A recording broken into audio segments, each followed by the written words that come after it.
Story number 1. I feel a sense of shame as I reflect on what happened. I never imagined that I would have such a close relationship with my son-in-law. My name is Amelia, and this all happened as I was approaching my 45th birthday. People often tell me that I look much younger than my years. That may be true, but my personal life has been pretty lonely. My husband and I separated a long time ago, leaving no room for romantic entanglements. I got used to this single life and focused on raising my children. Thankfully, I have a great relationship with them and we socialize often.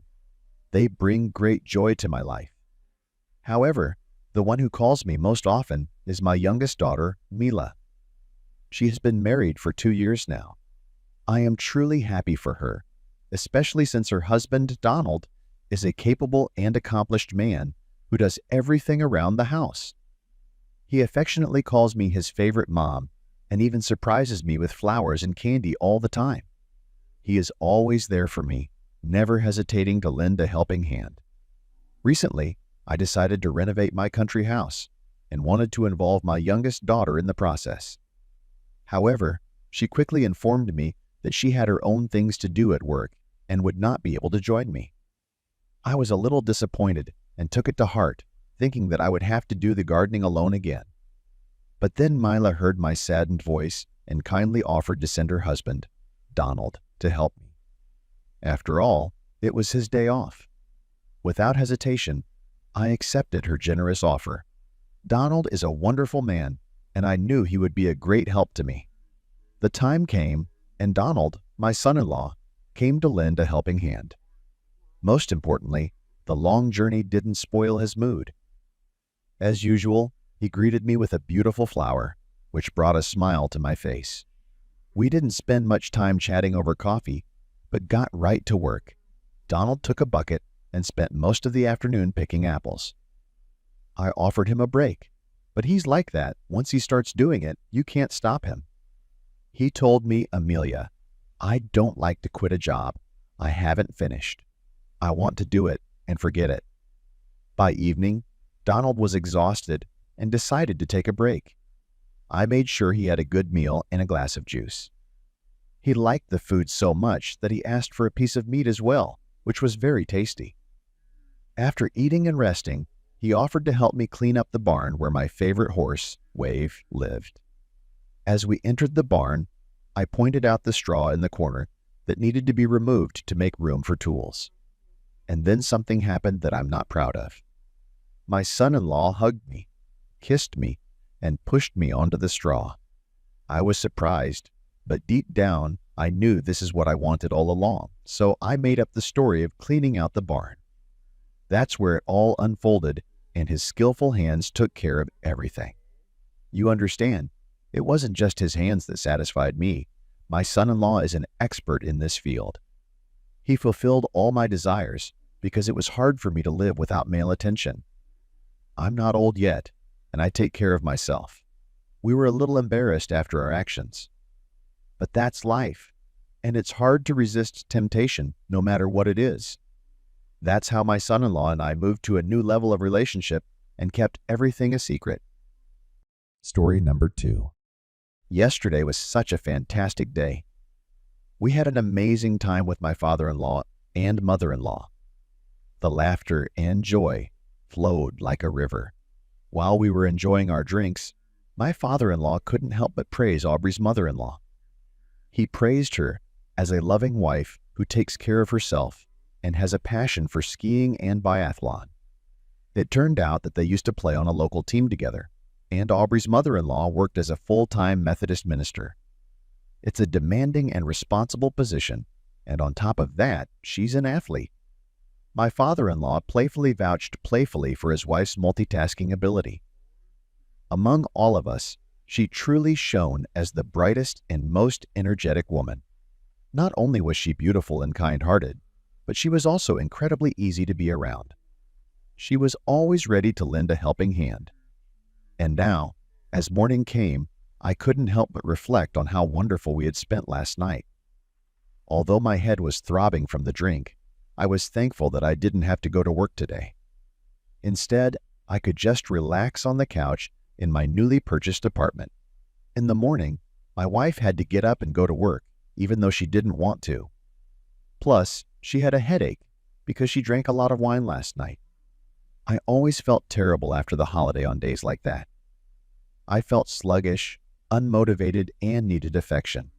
I considered calling my wife, but she answered the phone nervously and reluctantly. It was clear that my attempt to invite her home for a few hours had failed. On the table, I noticed a newspaper with an open page that featured escort agencies, one of which had a headline about the most expensive girls in town. I quickly dismissed the thought, thinking I haven't stooped to that level yet. Then I remembered that my mother-in-law had promised to visit me yesterday and make me a nice dinner since she had the day off too. Apparently, she wasn't feeling well either. Despite this, she agreed to come. My mother-in-law, Aubrey, has always been a symbol of purity, righteousness, and intelligence to me. I felt like I knew her well, and we had a close bond. She would tell me about her grievances with my father-in-law and give me advice on how to be a wife in certain situations. We were like two secret allies in our families, and there was no way I expected things to turn out this way. But let's go through everything in order. My mother-in-law came in with a bottle of wine and a large piece of roast meat. We silently drank a glass of wine and ate a piece of meat. After a few glasses, my mother-in-law suddenly asked me why I was staring at her legs and if I liked her. It was a little awkward, but I mustered up the courage to confess my feelings. I kissed her. She seemed taken aback, but then warned me that it was wrong. We both realized the seriousness of the situation, but we had overstepped our bounds. When she left, we silently agreed to keep our secret. It's been 3 years now, and no one suspects a thing.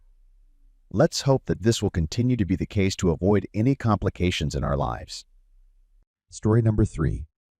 This past September was the most wonderful month for me in recent years. As soon as my vacation started, I wasted no time in implementing the plans I had carefully designed for my free time. My main goal was to drink as many invigorating beers as possible, and then spend the evening at a local bar, fully immersed in the bliss of vacation. Reconnecting with old acquaintances and friends was not part of my plans, as I was eager to embark on an exciting new adventure. After my divorce, I found solace in the company of a charming young woman who filled my heart with love. While she worked diligently at her law firm during the day, I took the opportunity to indulge in alcohol, ensuring that I would be relatively sober by the time she finished work. We would meet at the entrance to her work and then proceed to engage in a series of pleasurable activities, such as going to the movies or dancing at a club. However, on one of the usual days, as I was heading towards downtown, I heard someone call out to me from behind. "Gary." Despite my ingrained habit of ignoring such greetings, I was intrigued by the unfamiliar female voice. Who could be so bold as to call out to me in the middle of a busy street? Slowly turning toward the source of the voice, I pondered my options. When I finally met my gaze with the person who had called out to me, I was stunned and almost stumbled. Standing in front of me was a woman, about 45 years old, radiating warmth and affection with her smile. I want to say I was 29 years old and belonged to a subgroup of people in a non-traditional profession. At the time, however, such details seemed trivial. Yet this woman possessed a certain beauty despite her slight fullness. Her eyes radiated genuine happiness when we met, and there was a hint of curiosity in them, as if asking if I recognized her. Naturally, I recognized her from the first moment. She looked younger and even a little slimmer than before. Standing before me was, as I used to call her, my ex's mother. "I recognize you, Gary," she exclaimed happily. My mind raced through my thoughts on how to handle this unexpected situation. "Hi," I greeted, waving my hand slightly. My face reflected complete delight at this unexpected encounter. One of the valuable lessons I've learned in life is to be honest. "Where are you headed?" I inquired. "Home," she replied, slightly out of breath. "Why take public transportation?" "Let me give you a ride in my car." I never expected to utter such words to my former mother-in-law. Her blue eyes were mesmerizing. They always tended to portray her as a sophisticated and noble person. However, after living with her daughter for 5 years and experiencing happiness and love, I gradually discovered the true nature of my mother-in-law's family values. At first, I was unaware of her tendency to deceive my husband, but after learning the truth, I began to affectionately call her my beloved mother. It didn't take much effort for me to convince her to get in the car. Here we were on our way, and Angela paid a flattering compliment to my car, at the same time trying to ask me about my profession in an equally flattering way. I responded as usual, politely turning my attention back to her. "How are you doing?" "How's your daughter?" I asked, briefly distracted from the conversation. Her smile disappeared, and she fell silent, letting me know that things at home were not going well. Sensing the change in mood, I decided to change the subject. "And you look even more beautiful, I must say," I remarked, looking into her eyes in a slightly seductive tone. After a brief pause, she smiled sweetly and began discussing our past. "You and Emily would make a lovely couple," she said. As we approached a familiar house that I had painful memories with, she playfully asked if I would give her a ride to the driveway. "Of course, Angela. How could I refuse?" "You may be my former mother-in-law, but you're still my family," I replied with a smile. "I'll also carry your bag. It seems small, but it's heavy." "Thank you, Gary. I appreciate it," she replied. After carrying the bag into the kitchen, I got ready to leave. However, the mother-in-law suggested, "Gary, if you have some time, we could have a little talk," and the mother-in-law became more energetic. She then placed a bottle of wine on the table and added, "You won't be able to resist such an offer, especially since I know how to entice you." We sat in the living room on the couch and made idle chit-chat. Her bright blue eyes were already filled with excitement. As I sipped another glass of wine, I kept my eyes on her dress, which revealed a deep cleavage. I must admit that my mother-in-law has very large breasts, and I prefer everything voluminous. My mother-in-law noticed my lustful gaze and pulled me closer to her breasts, which almost made me choke. Things went on from there, and although I was tired of playing games with her for so long, I felt satisfied because my ex-wife was inexperienced in the bedroom. Moreover, my current girlfriend, the one I live with, is not capable of such things. As a result, we stayed up until early morning, engrossed in watching a romantic movie, so to speak. When morning came, I said goodbye, and my mother-in-law kissed her favorite son-in-law affectionately goodbye, expressing her gratitude and urging me to come more often, as it was getting boring without me. I nodded in agreement and headed back home. Story number 4. Before watching the video, I ask you to support me by giving me a like and subscribing to the channel. Thank you. Our adventure began with a significant renovation of the house where my wife and I lived with her parents. We slept all together on the floor in one room, with me and my father-in-law on the edges and our girls in the middle. Meanwhile, the other 2 rooms were being worked on. Workers were replacing doors, windows, floors, and anything else that needed repair. Conditions were far from ideal, with dust, dirt, and construction debris strewn everywhere. Despite my mother-in-law's efforts to maintain order, the chaos of the renovations continued unabated. Everyone was eagerly waiting for the renovations to be completed so they could get back to normal. After more than 2 months of waiting, the end finally came. The only thing left to do in my mother-in-law's room, whose name was Maya, was to paste wallpaper. While my wife and her father were at work, my mother-in-law and I spent all day helping the workers in the largest room where the workload was overwhelming. When the workers left in the evening, my father-in-law and my wife returned. When they had dinner, my mother-in-law offered to wallpaper her room, but my husband refused, citing work obligations for the next day. As a result, there was a controversy between them. My wife also said she had to get up early. In general, it was uncomfortable for me to refuse, although I had worked hard in our room all day helping the workers. My mother-in-law prepared glue, and we closed all the windows and doors so that the wallpaper would not peel off later. I was wearing old jeans and a t-shirt, and my mother-in-law was wearing a tight-fitting t-shirt and athletic pants. Strangely, I hadn't noticed before how attractive my mother-in-law was. She looked radiant and fragrant. Today, however, I paid attention to her, and she exuded elegance and femininity. The room was a little hot due to the fact that everything was covered and we had to jump and bend over. If you've ever glued wallpaper, you probably understand the feeling. As we were gluing one wall, we were already sweating, and I took off my shirt. My mother-in-law's t-shirt and gym clothes were damp too, and it became quite uncomfortable. I couldn't take my eyes off her, and a plan began to form in my head. We continued wallpapering, but I was no longer paying attention to how we were wallpapering because my mind was on other things, more important things. My mother-in-law mentioned that her lower back was hurting, so we decided to switch positions. Now she was standing on the table, and I was on the floor, applying the wallpaper and passing it up to her. She would glue the top and smooth it out, while I did the rest of the work downstairs.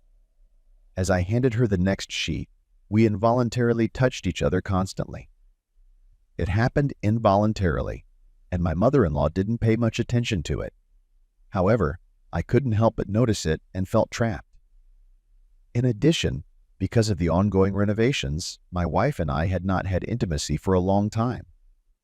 I knew what I was doing was wrong, but I was drawn to my mother-in-law.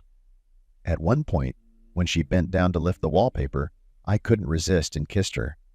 My mother-in-law almost collapsed at the table, but I gently supported her and told her to sit down. The whole process of intimacy went at a breakneck pace, and neither construction debris, wallpaper, nor glue cans got in our way. After this delightful session of wallpapering, we went to bed, tired but satisfied. Before doing so, we agreed to behave as usual and keep our experiment a secret. It turned out to be a wonderful experience, and all thanks to renovation, which I despised at first, but eventually found joy in collaborating with my mother-in-law. Perhaps the renovation isn't as scary as I thought it would be. We now look forward to each day when my wife and father-in-law leave for work, which allows us to work with redoubled enthusiasm. Story number 5. 4 years ago, this incident happened to me. It seems quite funny now, but it was far from humorous at the time. All the events unfolded in a country house. I gathered all the necessary things and headed to the destination, not forgetting to take with me prescribed medication for joint pain. Upon seeing me, my mother-in-law expressed her delight and hugged me tightly. "Finally, my assistant has arrived," she exclaimed. Soon my father-in-law also arrived, praising me for being a good son-in-law and helping them in everything. We settled into the house, and I quickly unpacked my things, putting all the pills in the nightstand where I usually kept various medicines. After a hearty lunch, my mother-in-law took me to the vegetable garden to tell me what needed to be done. At first, I took care of the garden, removed unwanted plants, and cleared the flower beds. Eventually, after a few hours of labor, the task was almost complete. Naturally, I was sweating profusely, but felt relieved that most of the work was done. Exhausted, I returned to the house and asked my mother-in-law where my father-in-law was. However, she only scolded him, informing him that the prankster had gone to his friend's house to play a game of poker. They will most likely spend the entire night smoking and playing another game of cards. The discomfort in my joints caused me to walk over to the nightstand to get my medicine. To my horror, I found everything lying in disarray and the pills scattered and jumbled.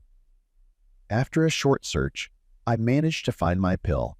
I took it and headed for the shower. Upon returning from the shower, I felt something wrong. Then I realized that I had taken the wrong pills by mistake. In a hurry, I rushed to the medicine cabinet and realized that I had indeed taken the wrong medicine. It turned out that the pills were meant for my father-in-law. At the very least, they were supposed to enhance their nightly entertainment with my mother-in-law. My vision blurred and my mother-in-law called out to me for help. However, I was completely oblivious to her pleas, looking at her and realizing for the first time what a beautiful mother-in-law I had. Sandra called out to me once more, but I remained motionless on the couch, unable to get up. My mother-in-law sensed something was wrong and crouched down next to me. I tried to assure her that everything was fine, but she could already see my mountain of emotions in my pants. That's when I confessed that I had mixed it up with the pills. Sandra exclaimed, "What are you doing, son-in-law? You need help right away." My mother-in-law ended up being very understanding and supportive. She helped me tremendously in that moment. This is my mother-in-law and his story from 4 years ago, after which we didn't even remember that incident. These pills from my father-in-law allowed me to perceive my mother-in-law in a new light.